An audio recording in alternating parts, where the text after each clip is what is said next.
This week has seen the continent's biggest economy, Nigeria, announce that it would sign the Africa Free Trade Agreement at the upcoming African Union Summit, and South Sudan seeks to bolster its trade ties with Kenya after an official 2-day state visit by President Salva Kiir. This is Africa Focus, and here are some of the stories we have in store for you today.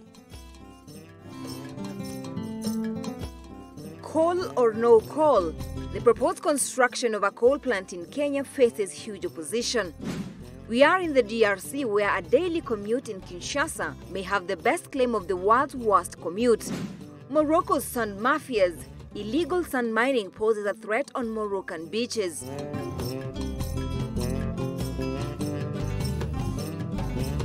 Rashid, under sign language interpreter is Evelyn Wangui. Before we get into the main stories, let's take a look at the news that made the headlines around the continent.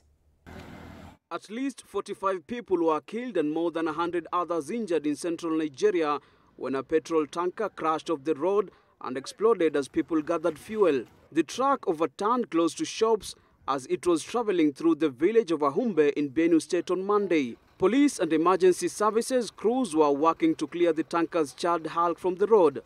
At least one building was gutted by the explosion. Petrol, tanker and pipelines blasts are common in Nigeria, where despite the country's multi-billion-dollar oil and gas industry, most people live in poverty.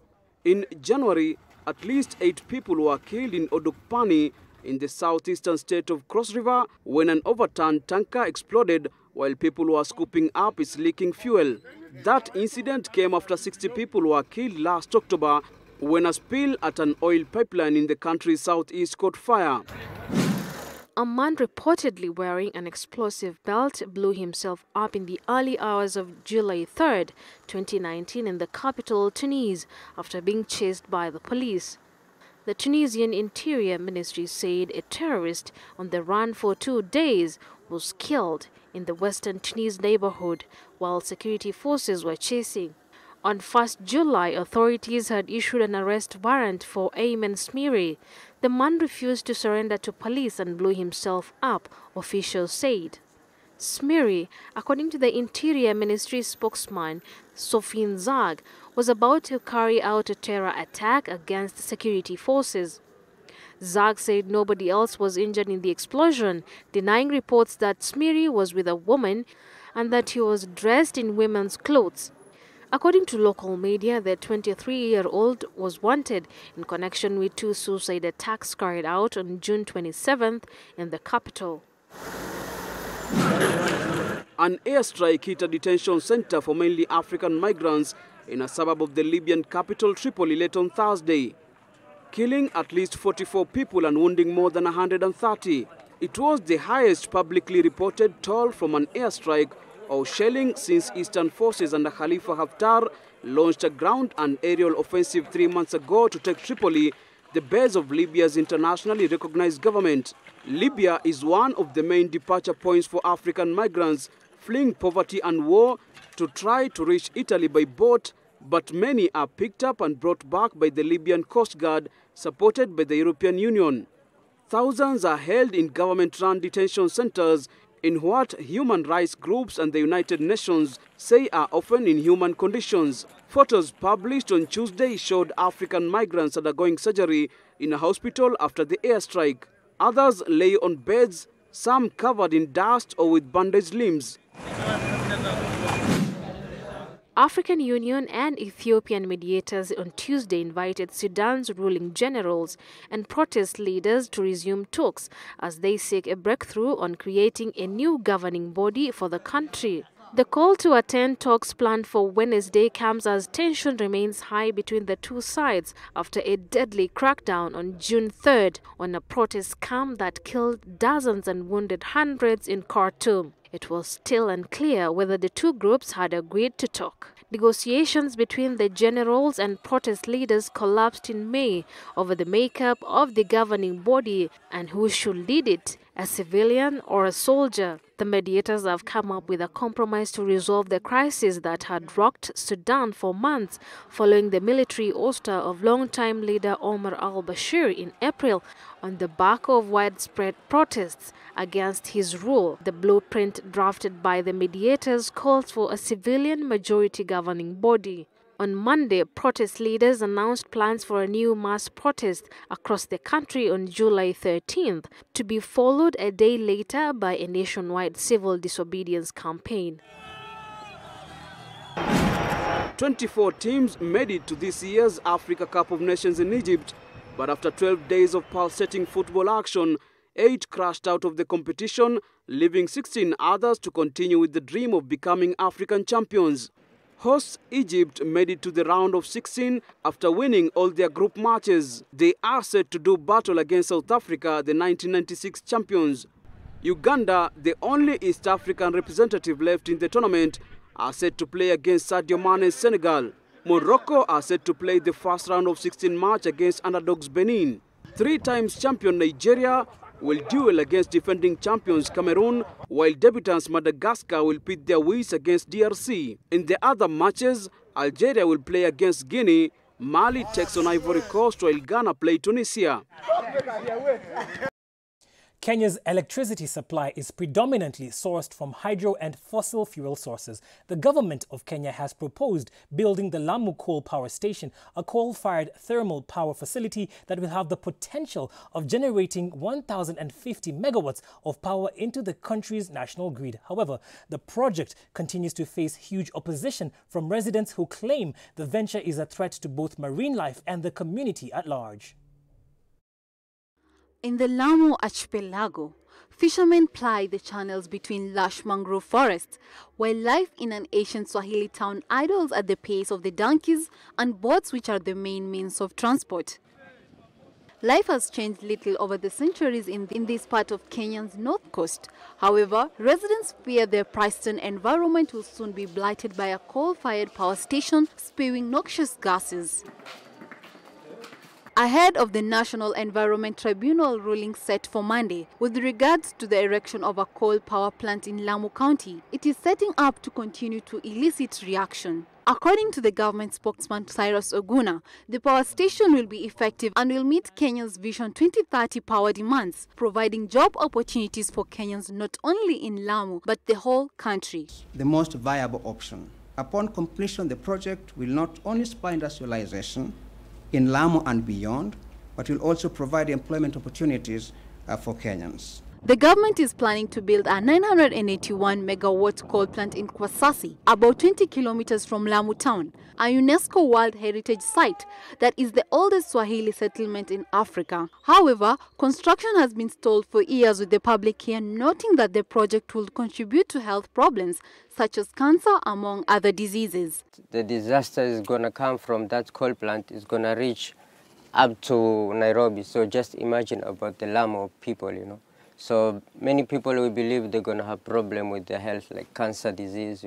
Ali Sultan, a fisherman, says they fear that tourists will avoid touring the county if the power station is to be erected.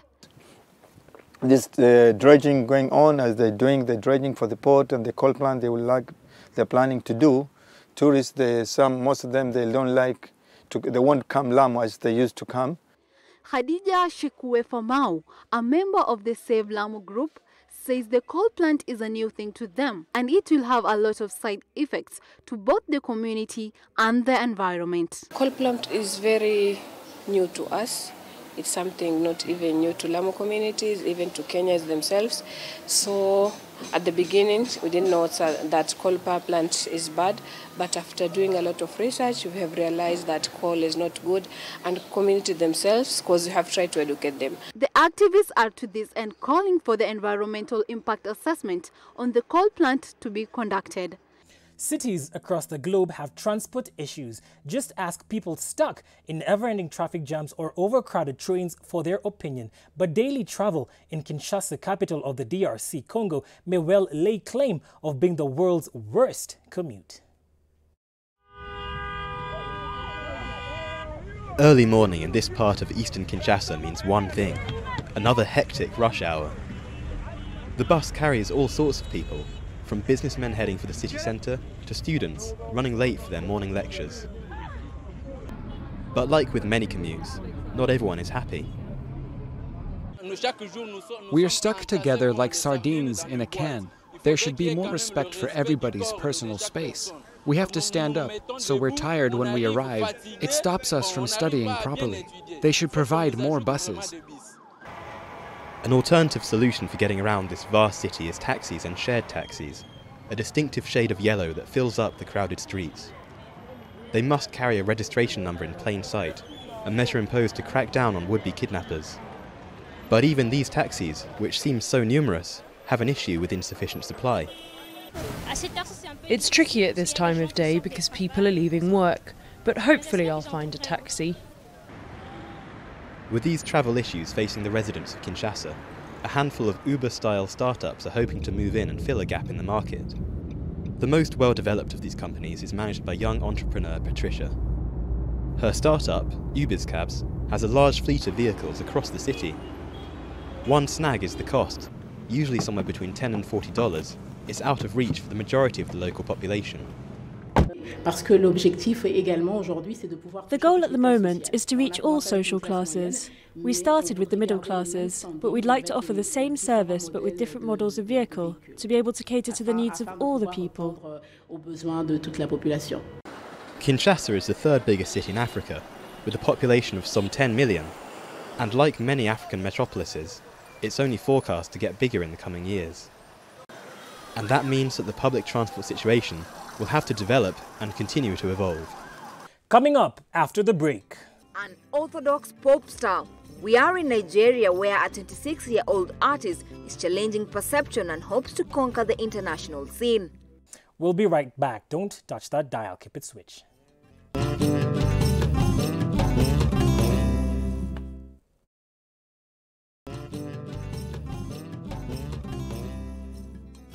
Welcome back to Africa Focus. Sand is crucial to development. It's used to make concrete, asphalt and glass, and therefore plays a key role in industrial and construction work. In its report, Sand and Sustainability, the United Nations Environment Programme has cast the spotlight on Morocco's illegal sand extraction activities. The report uses Morocco as a special case study on sand mafias, drawing attention to the problem of illegal sand mining on Moroccan beaches. Beneath an apartment block that looms over Monica Beach in the western coastal city of Mohammedia, a sole sand dune has escaped the clutches of Morocco's insatiable construction. Here, like elsewhere across the North African tourist magnet, sand has been stolen to help feed an industry that is growing at a full tilt.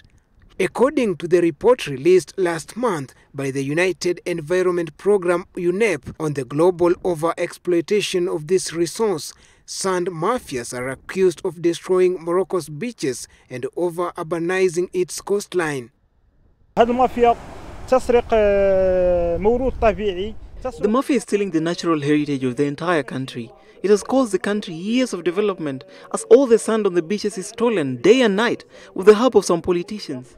33-year-old environmental activist Jawad Hadi, who leads ANPEL, a local NGO dedicated to coastal protection, says very soon only rocks will be left in Adenan. After our visit to inspect the beaches of the region, particularly Mohammedia, we noticed that in some places the beaches have become rocky. The sand is rarefying here. More than half the sand consumed each year by Morocco's construction industry, with some 10 million cubic meters being extracted illegally. This is according to UNEP. Today, more than 32 million cubic meters of fine sand are consumed. What is reported is less than 16 million cubic meters. That means that 16 million cubic meters has unknown sources. Sand accounts for 4/5 of the makeup of concrete, and after water is the world's second most consumed resource. It is a market that benefits the notables of regions such as Syria, Essaouira, Safi, Al Jadida, Azemmour is a catastrophic case. You have to go and see the environment, the ecosystem. It is chaotic there. Il est chaotique là-bas. In Morocco, sand is often removed from beaches to build hotels, roads and other tourism-related infrastructure. According to UNEP, environmental protection was earmarked as a priority by Morocco in a gracious statement after the country hosted the 2016 International Climate Conference. King Tutankhamun is known for his intact tomb discovered in Egypt's Valley of the Kings in 1922. Since then, his remains have held millions in awe over the mystery of his life and death. During his reign, King Tut accomplished little. After his death at the age of 19, King Tut disappeared from history until the discovery of his tomb. The following videographic presents the life of King Tut. The discovery by a British archaeologist of his tomb in Egypt's Valley of the Kings in 1922 made Tutankhamun a star more than 3,000 years after his death. Howard Carter needed 6 years of excavations to discover the burial site of the young pharaoh, and when he did, he found it intact. Inside the tomb was a unique treasure, more than 4,500 funereal objects and hundreds of kilos of gold. During a reign which lasted less than 10 years, Tutankhamun failed to make his mark. Pharaoh of the 18th dynasty, he acceded to the throne in 1333 BC at the age of 9. Succeeding his father, Akhenaton, he went about restoring the cult of traditional deities his father had earlier replaced by a kind of monotheism dedicated to the sun god. On his death, Tutankhamun's successors, unimpressed by his taste for reform, systematically erased his name from official royal lists. It was as if he had never existed. Even his tomb is not the one he was ultimately destined for. Its small size and unusual layout suggest it had not been completed at the time of the young pharaoh's death. Tutankhamun had a frail constitution. He suffered from malaria and at some point also badly fractured his left leg. He died when he was 19. More than 33 centuries after his reign, he's become immortal, perhaps aided by his solid gold death mask, a symbol of the flesh of gods that bestows eternal life and invincibility, according to ancient Egyptian belief. Wrestling lovers in Sudan can now heave a sigh of relief despite growing tensions in the country. The much-loved sport was put on hold after the violent dispersal of a sit-in outside army headquarters on the 3rd of June by forces loyal to the government. At least 128 protesters were killed during the brutal crackdown. Dramatic cheers and boos echo through the Haj Yusuf Stadium on the edge of Sudan's capital Khartoum, where wrestlers go head-to-head once more after a brief hiatus. Originating in the Nuba Mountains, the sport has become wildly popular countrywide in recent years. Despite the ongoing tensions in the country, however, recent negotiations between the ruling military council and demonstrators have heightened confidence and hope for peace among the citizens. When the crisis began with the protests and the protesters, people were afraid to come here because when the protest and the protesters started, people tried to avoid wrestling because they were afraid of any conflict that might happen. But these days, the government formed the military council and now people are happy with the wrestling. Wrestling attracts hundreds of spectators to stadia. Some sit in chairs, others on the ground. It is believed to be the most watched sport after soccer in the country. In 2010, the Sudanese government brought the sport to the capital at the building Haj Yusuf Stadium, which has since hosted several matches starring international wrestlers. People have put football aside and have come here to watch Sudanese wrestling because it's about peace, love and fraternity. All the people present here come from all the different tribes of Sudan and they love wrestling. Besides the joy it brings to its lovers, the game is also a symbol of unity. According to citizens here, wrestling has long kept Sudanese people united as it brings thousands to watch the sport weekly. I'm happy to wrestling. I am happy that there is wrestling because it is like a celebration back in the village. It is something very good and very nice. this is a good something. With the game strongly embedded in Sudan's culture, the passion for it can only keep soaring for many years to come. No one could have predicted that Teniola Apata, or Tenny the entertainer, would become an Afro-pop star in relatively conservative Nigeria. The 26-year-old artist is challenging conventions and hopes to go on to conquer the international scene. Meet Teniola Apata, one of the biggest young names in Nigeria's burgeoning music scene. With her gold chains and bold dress sense, 26-year-old Teniola has never been scared to stand out, and she views her individualistic mentality as a key part of her success. If you don't have the mentality of success, they will cage you and tell you, no, this is how you should be. But I don't want to be like that. I want to be me. It's this authenticity, along with the striking stage presence, that is making her a fan favourite at music festivals like Giddy Fest, a major event in the Lagos youth culture calendar. She came out on stage, right? And that excitement of like the music they hear on the radio, and it's just as good, if not better live, that's what she is. Her success in the music industry has also propelled her into becoming something of a feminist icon. With her uncompromising tomboyish style, she hopes to pave the way for other female artists, no matter how they wish to express themselves. I see a lot of labels signing female artists nowadays, and they'll tell me, since it was possible with you, then it can be possible with them too. With over 1 million followers on Instagram and her YouTube videos racking up tens of millions of views, Tenny the entertainer has truly asserted her presence on the African scene. Her next goal is the international market, with her sights set on one day filling London's Wembley Stadium. Thank you very much, I love you guys.